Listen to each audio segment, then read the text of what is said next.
Hola, muy buenas tardes. Pues el día de hoy platicaremos un poquito acerca de la sensorización de procesos, pero para esto me gustaría introducir un poquito el concepto de sensores, ¿no? A veces nosotros estamos muy relacionados con el término, sin embargo, no entendemos tan a fondo qué es lo que se involucra un sensor, ¿no? Entonces, para eso les hice esta pequeña presentación.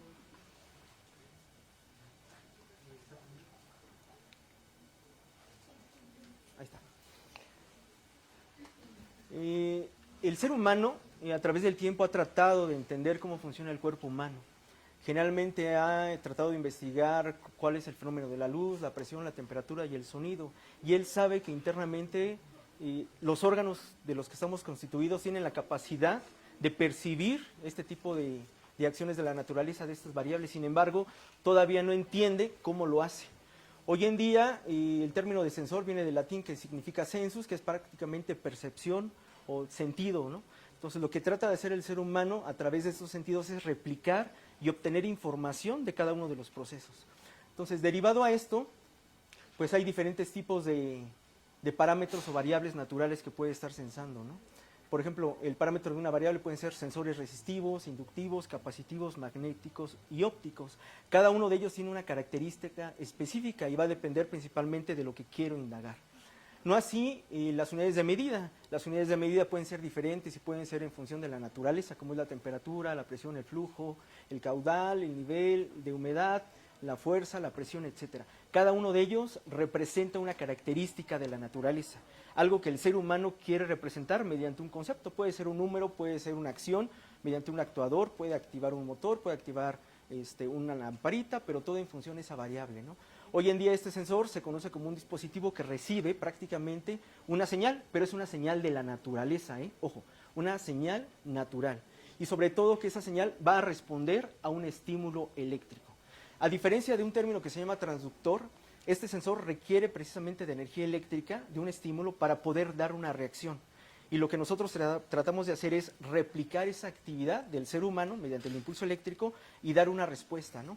En la parte inferior, hoy en día, ya hay muchos dispositivos electrónicos que hacen esa función, ¿no? Hay muchas placas, muchas aplicaciones que en realidad lo único que hacen es tomar la variable de la naturaleza, dar una señal eléctrica, pero solamente dan eso. O puede ser una variable llamada voltaje o una variable llamada corriente. Pero no solamente así funcionan las cosas, tenemos que interpretarlas. Y para poderlas interpretar requerimos un acondicionamiento de señal. Ok, yo ya sé que hay una variable, pero ¿cómo la voy a interpretar?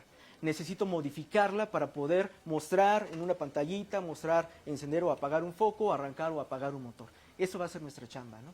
Entonces, ¿qué es lo que vemos aquí? Tenemos un acondicionamiento. En la parte izquierda tenemos el sistema físico, que es la variable de la naturaleza, la presión, la luz, la humedad, etcétera. Luego viene la parte del sensor. Esta parte del sensor es la que percibe prácticamente esa señal y la transforma en una energía eléctrica. Muy pequeña, que por cierto es una señal a veces insignificante que nosotros debemos de hacer significante mediante un acondicionamiento de señal. Puede ser un amplificador, una placa, etcétera, etcétera, para poder tomar esa señal de la naturaleza.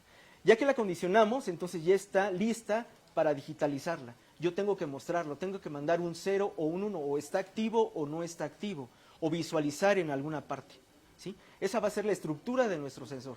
Nuestra señal física, nuestro acondicionador de señal y nuestra salida. Siempre que podamos replicar eso, siempre vamos a poder tener un sensor. Y les platico, pues, las variables naturales siempre se pueden sensar. Lo que les muestro aquí es un diagramita de un circuito muy simple donde tengo una fuente de alimentación, un sensor que muestro ahí, que es un sensor de temperatura. En el caso del ambiente, de la naturaleza, por ejemplo en recursos hídricos, hoy en día ingeniería en ciencias de la tecnología y el agua, pues podemos encontrar algunas variables, por ejemplo la temperatura, la humedad, el grado de acidez, el pH, etcétera.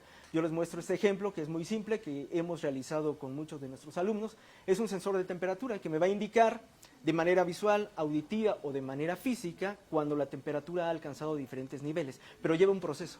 Recuerden, sensar, acondicionar y actuar. Entonces en la primera parte tengo el sensor, en la segunda tengo un acondicionador que va a ser quien recibe la señal y la va a modificar. Pueden ser, repito, señales casi insignificantes. Estoy hablando del orden de por 10 a la menos 6 o hasta la menos 9. Y después tengo un actuador, en ese caso tengo un buzzer, que es un zumbador, o podría tener en este caso un actuador, un ventilador. ¿Qué es lo que quiero representar aquí? Que cuando cierta temperatura sea sensada por el dispositivo, ya sea baja, mediana o alta, tenga una actuación, tenga una representación. Yo puedo decir mediante un LED, es una temperatura baja, amarillo, a lo mejor una temperatura media peligrosa, anaranjado, o una temperatura muy alta, rojo, y además que tenga una acción. Es lo que podemos hacer nosotros con este tipo de sensores, ¿no? Y entonces, tengo una simulación por ahí, no sé si me la pueden compartir, por favor, para poder representar lo que les quiero comentar. Es una simulación que se hace en una página que es gratuita para todos los estudiantes. Generalmente la utilizamos mucho para poder llevar a cabo acondicionamiento de señales. ¿Qué es lo que tengo aquí? Esa cosita negra que se ve en el ángulo izquierdo es un sensor de temperatura. Ese sensor de temperatura lo que va a decirle a mi acondicionador, que en este caso es esa cosita azul, que es un Arduino, que es una placa, es la que va a interpretar y sobre todo voy a poder programar, le va a decir, ¿sabes qué?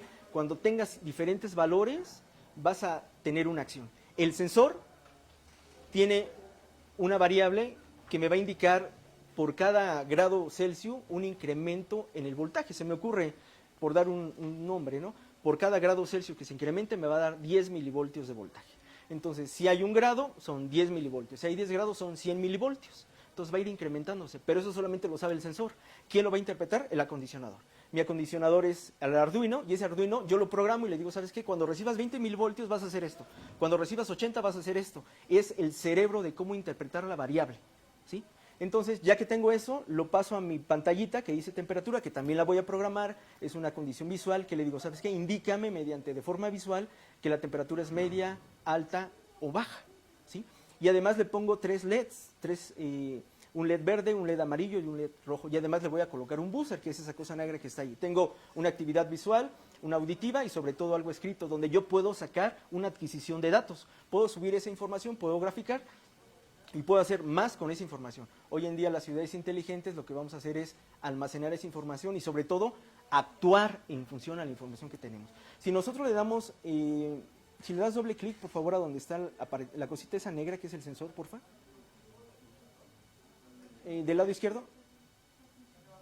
¿No tan izquierdo? ¿Esto? Doble clic. Si mueves con el scroll hacia la izquierda tantito, por favor, en el puntito negro que está ahí. Ándale, con el scroll, muévelo tantito hacia la izquierda. Ándale, se puso el LED verde y dice temperatura baja, 11 grados, vamos a dejarlo ahí. Está sensando que tiene 110 milivoltios, entonces manda una señal a través de mi acondicionador de señal que indique que hay 11 grados Celsius y además que está un LED verde, que no hay peligro para poder, no sé, tocar, ver o modificar algo, ¿no? Si tú mueves un poquito el scroll de tal manera que se enciende el LED en medio amarillo, porfa. Ahí está en el LED amarillo y dice que es una temperatura media, 39. Yo puedo definir en la programación y decirle cuándo es baja, cuándo es alta y cuándo es media. Y se enciende mi LED amarillo, dice aguas, algo está pasando, ¿no? No lo veo, pero sé que lo está sensando.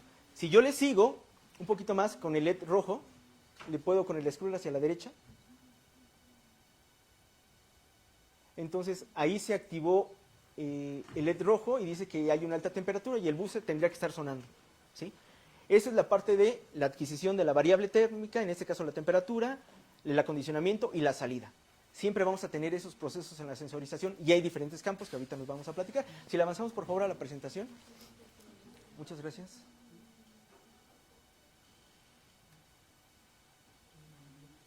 Cuando hablamos de procesos, no solamente hablamos de procesos productivos, hablamos del proceso en el medio ambiente, en el cuerpo humano, en todo aparece una señal eléctrica, eso sí que nos queda muy claro. Lo que tenemos en la siguiente, por favor, es procesos industriales, ¿no? Yo puedo medir, sensar alturas, niveles, presiones, longitudes, dimensiones, desplazamientos, fluidos, caudales, etcétera, siempre y cuando, repito, podamos representar una señal eléctrica. Hoy en día, si no tenemos esa señal eléctrica, es muy complicado. ¿Quién te lo puede dar? Hasta una onda de luz, ¿no? Entonces, si le avanzamos, por favor. Sí, cierto. Gracias. Y, por ejemplo, aquí, ya nada más para terminar, lo interesante sería la sensorización de procesos. Para nosotros, en el caso de la remediación del medio ambiente, lo que nos ayuda a esto es para monitorear y controlar variables ambientales, que pueden ser las que ustedes busquen, medir parámetros de temperatura, humedad, caudales, etcétera, ayudar a evaluar la efectividad de un proceso, garantizar efectivamente la calidad de estos procesos, a lo mejor puede ser una purificación, etcétera, etcétera, y sobre todo, y algo muy importante, alertar sobre los problemas que pueden existir, ¿sí? Y hoy en día, pues eso se aplica a las señales o a las ciudades inteligentes. Muchas gracias.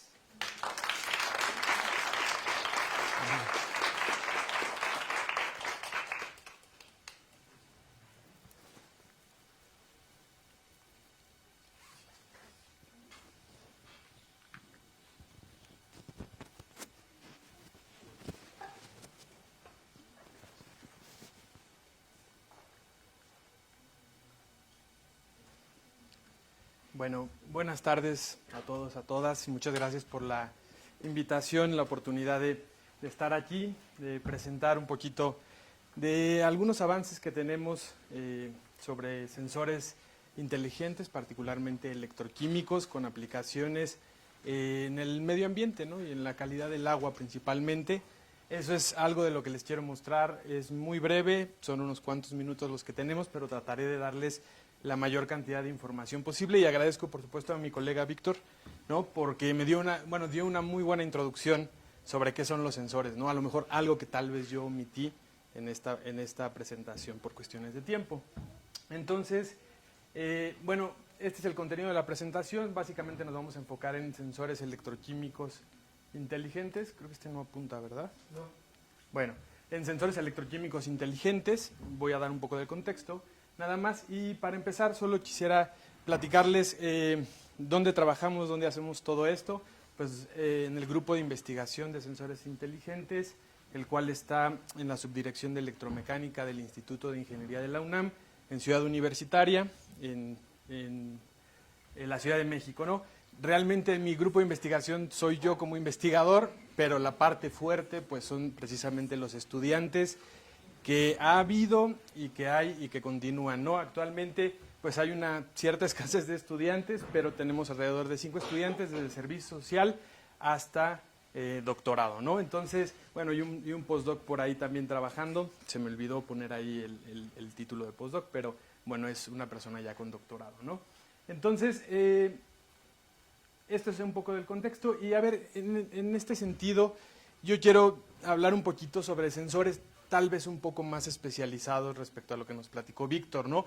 En el sentido en el cual no existen sensores, soluciones comerciales para poder medir ciertas cantidades o ciertas variables. ¿De qué variables hablo? Pues de analitos, ¿no? Por ejemplo, virus, bacterias, ácidos nucleicos, sangre completa, células, e incluso para aplicaciones ambientales, ahora con esto que platicaban hace rato, como microcontaminantes, contaminantes emergentes. Para eso no hay una solución comercial. O sea, yo no voy a la tienda de electrónica Stern y compro un sensor que me permita medir un fármaco en el agua, ¿verdad? Entonces, ¿qué tenemos que hacer? Pues desarrollar tecnología. Esa es nuestra única solución que tenemos, pero hacer o desarrollar esa tecnología no es trivial y requiere desde ciencia básica hasta llegar a su aplicación, sus pruebas y demás, ¿no? Tal vez esa última parte es en donde nos hemos estado empezando a atorar. Entonces, bueno, cuando tenemos todo este tipo de analitos, lo que se usa clásicamente en los llamados biosensores es un bioreceptor, una molécula que sea afín al analito que quiero detectar, y entonces esta afinidad se puede traducir en una variable eléctrica a través de un elemento sensible, como pueden ser los electrodos, pueden ser dispositivos ópticos, dispositivos piezoeléctricos o incluso nanomateriales. Y después tengo el mecanismo de transducción, es decir, qué señal o qué tipo de señal obtengo, la cual típicamente se busca que sea de tipo eléctrico, pero no necesariamente, porque puedo tener también cambios en variables magnéticas, ópticas, térmicas, químicas, en fin, ¿no? Y al final tenemos esto que bien comentaba Víctor hace rato, el acondicionamiento, el procesamiento y la entrega de resultados. Bueno, entonces, dentro de las múltiples clasificaciones que tenemos para los biosensores, en general les voy a llamar así biosensores, tenemos una clasificación de acuerdo al mecanismo de transducción y al elemento de reconocimiento. Yo me voy a enfocar particularmente en el mecanismo de transducción electrónico, en donde hay un flujo de electrones, es decir, una corriente eléctrica como resultado del proceso de sensado. Dentro de este mecanismo de transducción electrónico tengo sensores electroquímicos que pueden ser potenciométricos, amperométricos, conductimétricos o incluso impedimétricos, que esto muchas veces se le asocia más con, o se le acuña el término de sensores eléctricos, aunque está este dilema si también ocurre un fenómeno electroquímico, lo cual depende naturalmente de cómo estemos sensando, ¿no? Entonces aquí es donde nos vamos a enfocar en esta charla. Y bueno, ¿qué es lo que han logrado? ¿Cuál es el avance de los sensores electroquímicos? Pues es muy notorio, y particularmente tenemos un ejemplo muy clásico que es el monitoreo de glucosa, ¿no?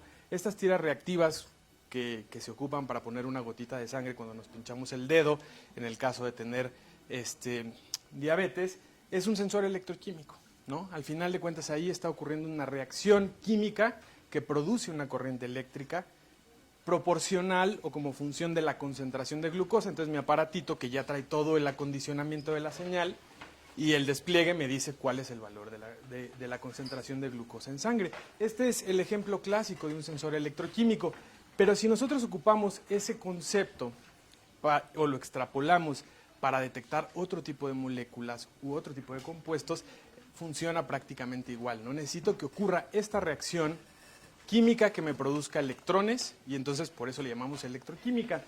Una de las grandes tendencias en los sensores electroquímicos es miniaturizarlos, ¿no? Y hacerlos reproducibles, escalables, de bajo costo y demás. Entonces ya tenemos técnicas para poder fabricar electrodos, que son la base de los sensores electroquímicos, para hacer miles en tándem, ¿no? Y entonces, pues eso reduce los costos y han sido una alternativa muy prometedora en los últimos años para desarrollar tecnología de detección, ¿no?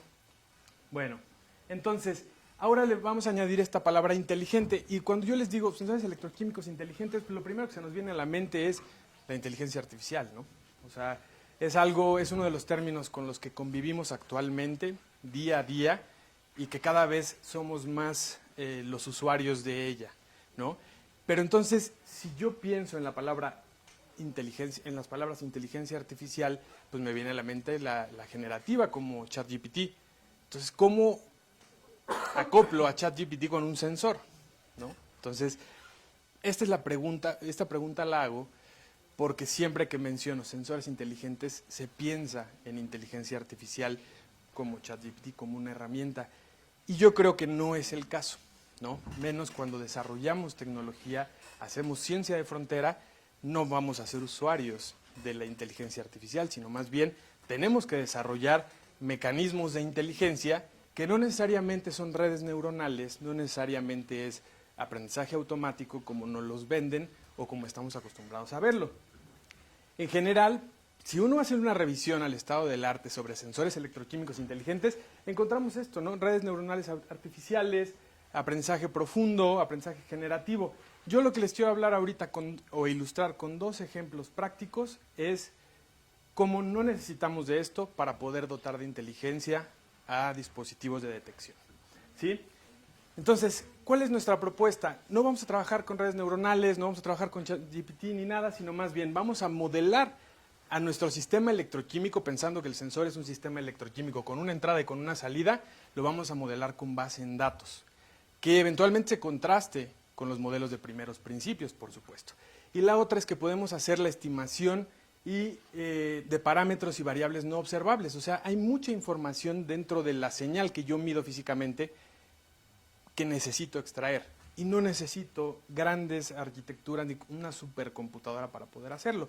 Todo está en cómo diseñe el algoritmo de estimación, ¿sí? Entonces, como primera aplicación, y aquí vamos a pensar que ya tenemos bastante resuelto lo del elemento sensible en el electrodo, les voy a mostrar este desarrollo que fue de Brian, que está aquí presente.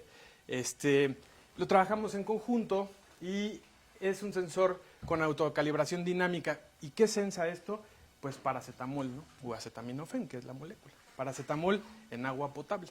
Entonces, esto hace match bastante bien con lo que hablaban o platicaban hace rato sobre las regulaciones microcontaminantes, la actividad antropogénica, cómo afecta en el agua. Pues ¿cuántos no tomamos paracetamol al mínimo dolor, no? ¿Verdad? Entonces está ahí. ¿Hay mecanismos de regulación? Pues yo los desconozco. Las técnicas para poderlo detectar están a la vuelta de la esquina, no necesariamente. Entonces es donde nosotros tenemos que empezar a desarrollar esta tecnología. Y entonces, la selectividad del electrodo para detectar el acetaminofén ya está garantizada a través de esta técnica de polímero de impresión molecular. No voy a entrar en detalles en ello. Más bien yo lo que les quiero explicar es cómo a este sensor lo podemos abstraer como un sistema con una entrada U y una salida X, y nuestro objetivo va a ser recuperar la dinámica de ese sensor, es decir, cómo evoluciona la respuesta del sensor en el tiempo, ¿no? Cómo es que este se va a poder, va a responder ante distintas concentraciones, y si nosotros conocemos su comportamiento dado por esta dinámica, podemos predecir qué es lo que va a suceder. Bueno, esto lo hacemos con un algoritmo con un problema, o resolviendo más bien un problema de optimización. Aquí se los muestro, no voy a entrar en detalles. Lo más importante es que lo único que yo mido para poder entrenar a mi modelo es la concentración de entrada en un primer experimento, la variable de respuesta, en este caso corriente eléctrica a la salida, resuelvo un problema de regresión utilizando mínimos cuadrados totales, del cual no voy a detallar, y al final lo que obtengo son estos resultados. En la parte superior son las gráficas de los datos de entrenamiento, es decir, nosotros calibramos o entrenamos a este modelo a este problema de estimación para que nos dé un modelo. Aquí observamos cómo el modelo pues, no presenta prácticamente varianza, ¿no?, a comparación de los datos experimentales, los cuales están en negro. Y para comprobar que ese modelo generalice o caracterice perfectamente bien a nuestro sensor, pues probamos con otro experimento en donde subimos y bajamos la concentración de acetaminofén y vemos que el modelo tiene un comportamiento muy, muy superior a lo que yo obtendría calibrando al sensor estáticamente, es decir, con una simple curva de calibración. Aquí, esto, como es dinámica la calibración, conforme va cambiando el perfil de concentración, el modelo se va adaptando perfectamente, ¿no?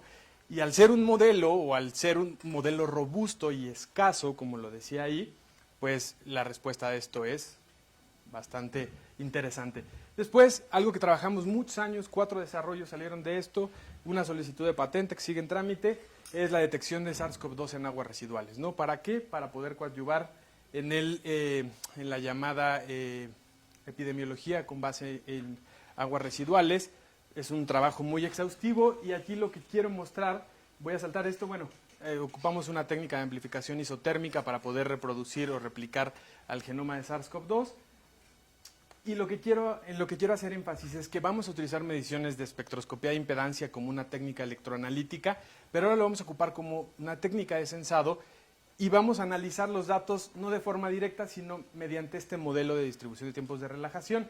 Esta ecuación integral que les muestro del lado izquierdo es un problema mal condicionado, no tiene solución analítica y es un rollo. Pero podemos ocupar técnicas de ciencia de datos, métodos de regresión, todo eso que es la base de la inteligencia artificial, para poder resolver el problema y entonces obtener algo a lo cual le vamos a llamar un espectro en el dominio de constantes de tiempo, cuyo objetivo es que tenga una interpretación mucho más directa que la espectroscopía de impedancias, en donde tengo que ajustar un circuito equivalente y hacer mucho trabajo empírico, ¿no? Entonces, aquí hay algunos resultados. Esto es las mediciones de espectroscopía, las transformamos al espectro en el dominio de constantes de tiempo. Nos fijamos en este pico de aquí al cual le hago zoom, que tiene que ver con el transporte de carga, y al final podemos calibrar a nuestro sensor utilizando el desplazamiento de los tiempos de las constantes de tiempo. O sea, no estoy trabajando con circuito equivalente como típicamente se haría, sino estoy haciendo con un modelo alternativo totalmente basado en datos o ajustando los datos al modelo. Logramos una sensibilidad, acá pongo el número, un límite de detección equiparable con otros dispositivos como dispositivos ópticos, sensores magnéticos que en ese momento estuvieron trabajando aquí, ¿no? Con la gran diferencia que estas eran muestras de aguas residuales, no muestras humanas. Entonces aquí requeríamos un proceso de pretratamiento de la muestra pues más sofisticado, ¿no? Corroboramos con geles de electroforesis, con PCR, aquí ya no muestro los resultados, pero tuvimos muy buena información al respecto, ¿no? Además, esto nos permitió implementar ahora sí un algoritmo de clasificación para determinar muestras positivas y negativas, logrando una exactitud de cerca del 85%, considerando la alta variabilidad. Y bueno, por cuestiones de tiempo, tengo que terminar. Yo lo que les quise mostrar aquí es nuestro paradigma, nuestro enfoque sobre sensores inteligentes aplicado a la problemática del agua, en donde lo que hacemos es conjuntar mediciones robustas de sensores, con ciencia de datos, con algoritmos de estimación, para poder tener resultados certeros, rápidos, y que nos quedan retos, por supuesto, como la miniaturización, la portabilidad, el escalamiento de la tecnología y la maduración de la tecnología. Creo que ese es el punto en donde estamos y el más complicado. Muchas gracias.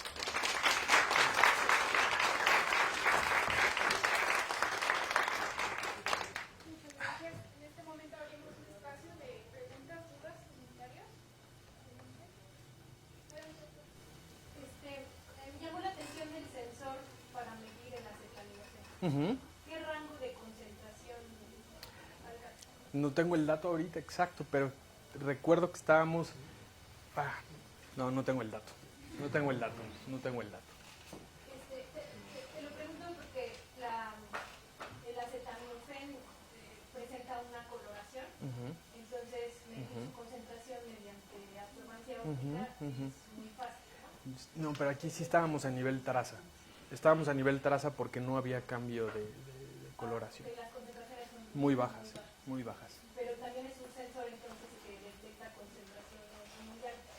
O sea, lo digo porque cuando queremos medir acetaminofén en agua, usualmente usamos un espectro para medir la absorbancia óptica Claro. y hacemos una curva de calibración, pero estamos en un régimen lineal Sí. de concentración. Sí, claro. Pues cuando nos salimos de ese régimen lineal, pues es más difícil hacer Claro. el cálculo de la concentración que tienes. Pues por eso me interesaba saber el rango de concentración que tenías y qué propiedad física es la que mide. ¿También coloración? No, corriente eléctrica. Bueno, ya no está corriente eléctrica. O sea, entiendo que corriente eléctrica es algo que se traduce, ¿no? Ajá. O sea, tú detectas algo y eso se traduce a una corriente. Pero es que per se es un sensor amperométrico. Esto es, o sea, ocurre una reacción química entre el acetaminofén y la superficie del electrodo, tal que se produce una corriente eléctrica directamente como producto de esta interacción. De una interacción química. Exactamente, así es. Gracias. Gracias, Iván. Interesante. Yo quería preguntarte acerca de la fabricación del sensor, como tal, no la parte electrónica, no la parte Claro. del tratamiento de datos, sino esa parte del sensor, ¿tú no la haces o sí? Sí, claro, O sea, por tú supuesto. ¿y esa parte Bueno, cómo- yo no. Brian, por ejemplo, aquí está. Brian, que está allá delante de usted, él es el que la hace. Él se Pero ha especializado. O sea, Pues. mi pregunta era si esta era una colaboración con otro grupo, porque esa es la parte yo creo que más importante para la selectividad Así del es, sistema. así es. Porque pues, medidas acetaminofén a lo mejor en aguas sintéticas funciona.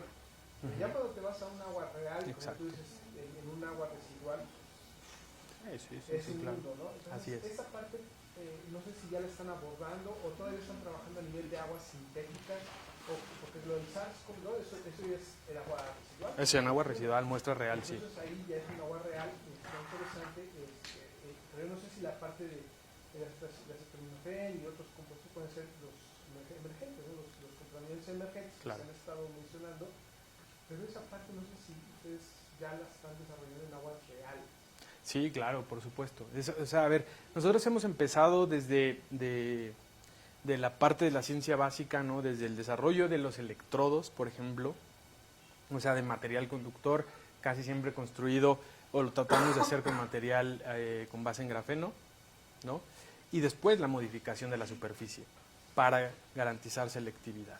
Esa parte es crucial, digo, aquí me la salté, la resolví, ¿no? Pareció un paso mágico, pero esa parte la hemos estado resolviendo utilizando con la técnica MIP, que es polímero de impresión molecular, ¿no? Esa es una de las técnicas que ya tenemos más estandarizadas o más probadas, ¿no?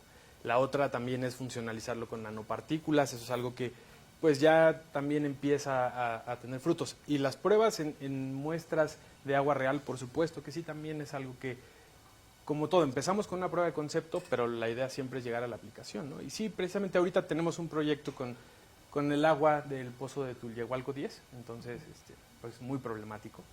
Y ahí es en donde ya tenemos mediciones con esa agua, ¿no? No de acetaminofén, en ese caso estamos midiendo nitrógeno amoníacal, pero con técnicas muy similares a esto. En la de Tullehualco y es donde comentaban que no sabían bien los contaminantes. No sé si hay experimentos de cromatografía de líquidos masas. Sí lo han hecho, no tengo el dato en este momento, y justo el chico que lo está... Ah, creo que Sandra sí lo... Bueno, el comité también está de visita en el laboratorio, pero sí, Tullehualco se le hizo líquidos masas, salió lo que no podía existir. Y pues bueno, el tema es que, o sea, son trazas y otros que no son tan trazas. Y hay una lista, no me acuerdo, el método me parece que eran de 150 contaminantes y salieron 100. Gracias. Muchas gracias por las presentaciones muy interesantes. Y a mí me gustaría saber si para hacer la validación de estos métodos es normal como siempre se ha hecho o qué otros parámetros usan para poder hacer esa validación. Sí, aquí siempre, igual por cuestión de tiempo no lo mostré, pero siempre nos comparamos con el método estándar, ¿no? Por ejemplo, en el caso del acetaminofén está comparado con HPLC, o sea, la sensibilidad de un equipo de alto rendimiento, de una técnica de alto rendimiento con la de nosotros, por supuesto que jamás le vamos a ganar, o sea, es que eso también es algo que tenemos que aclarar cuando presentamos este tipo de trabajos, ¿no? Y lo escribimos en los artículos, en las solicitudes de patente, o sea, nunca le vamos a ganar a los equipos comerciales, pero por lo menos buscamos acercarnos a ellos. Y la gran ventaja aquí es que, o sea, haces el dispositivo ad hoc a la molécula que te interesa, ¿no? Porque pues en un HPLC pues mides, o sea, tú tienes que poner a punto la técnica para medir lo que quieras. Es separación y es todo lo que quieras. Todo lo que quieras. Entonces ahí nunca le vamos a competir, pues, pero sí. Pero a mí, bueno, yo también hago un poquito de sensores y me parece que es súper interesante lo que se está aplicando. Por supuesto. Que ya están haciéndolo en agua residual. Ujú. Bueno, quiero hacer un comercial respecto de otro paper con Giovanni, que fue el de levofloxacina. Levo, Cipro, tenemos todos. Levofloxacino era de azufloxacina o de Azus- no me acuerdo. Brian, el de levofloxacino era el de azul de metileno, ¿no? Bueno, entonces hace esta comparación con cromatografía líquida, límite de detección de 0.02 miligramos y tenía un porcentaje de reproducibilidad del 90 y tanto. Sí. O sea, se probó primero en agua destilada, luego se probó en un buffer y ya el agua real pues la debemos, pero o sea, el buffer funcionaba. Yo estoy convencida que en un futuro con los materiales probablemente, digamos, sea así no igual, a mí muy cercano a... Claro. Sí, o sea, y la ventaja es que, por ejemplo, el método paralelo en cromatografía estaba, bueno, no, realmente no para el 15, ¿no? Pero era un tiempo de 15 minutos por muestra. También. Y acá se estaba haciendo en tiempo real y después se hicieron algunos experimentos con ese mismo sensor para fotocatálisis. Entonces se probó Así es. fotólisis, perfusión y fotocatálisis como tal. Y entonces lo que se veía era que el sensor medía a pesar de que pues, o sea, las condiciones estaban variando. Sí, que ese es un poco el reto, ¿no? Más, a ver, y perdón, a lo mejor ya no tenía que hablar, pero esa es la cuestión. Más que tener en este momento, ¿no? Por toda esta, lo que hablaban justo en la mesa anterior, no es que tú le des a una persona un sensor para ver si el agua del grifo tiene un contaminante, sino ahorita estamos más bien en el punto de desarrollar tecnología que ayude a los procesos de tratamiento. Es eso en donde estamos planteados ahorita, ¿no? Cómo intensificar y optimizar los procesos con estos sensores y con otro tipo de tecnologías. Ujú. Bueno, pues estamos, antes de concluir, agradecemos a nuestros ponentes por la generosidad de compartir sus experiencias, sus conocimientos, y en el marco del Día Mundial del Medio Ambiente hacemos entrega de la constancia por parte de la División de Ciencias Básicas e Ingeniería al doctor Víctor Eduardo Sillos Velázquez por su participación como ponente en la mesa redonda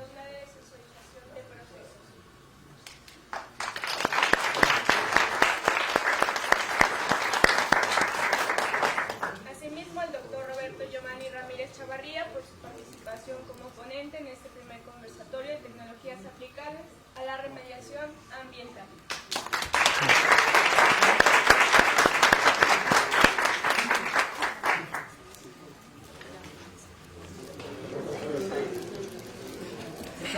Mucho gusto, Víctor. Igualmente, igualmente. Ah, sí, es cierto. Y la tacita, mira, bonita.